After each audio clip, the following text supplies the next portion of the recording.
कहते हैं कि ताजमहल बनवाने के बाद उनके कारीगरों का हाथ काट दिया गया था, ये कितनी बात सच है सर?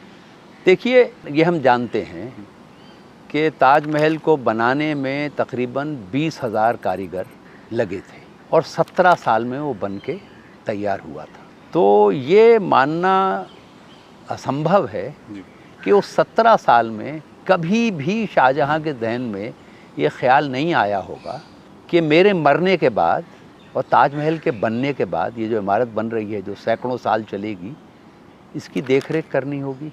अगर सारे कारीगरों के हाथ कटवा दिए थे तो वो कौन करता है?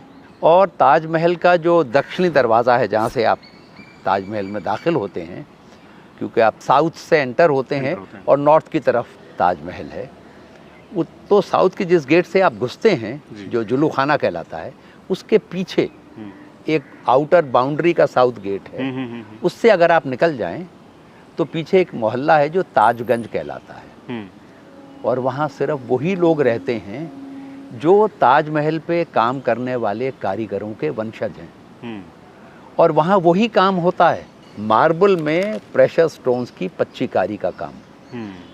और हिंदुस्तान के हर राज्य के हेडक्वार्टर में, भोपाल में, जयपुर में, कलकत्ता में यूपी स्टेट का एम्पोरियम है और वहाँ ये सारे पच्चीकारी के, मार्बल में पच्चीकारी के हैंडीक्राफ्ट्स बिकते हैं। वो कौन बना रहा है? जी, उन्हीं की संतानें हैं। जी, जी, जी। दूसरी बात ये, वो जो कहानी वह सुनाई जाती है कि उसने, शाहजहाँ ने इसलिए हाथ कटवा दिए थे कि कोई और दूसरा ताजमहल ना बना ले।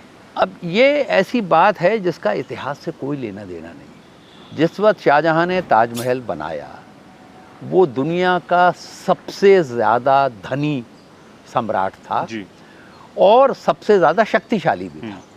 तो किसी की ये औकात नहीं थी कि वो इतना पैसा खर्च कर सके कोई भी इमारत बनाने में, अपनी पत्नी की यादगार के को कुछ भी बनाने में किसी के पास औकात ही नहीं थी।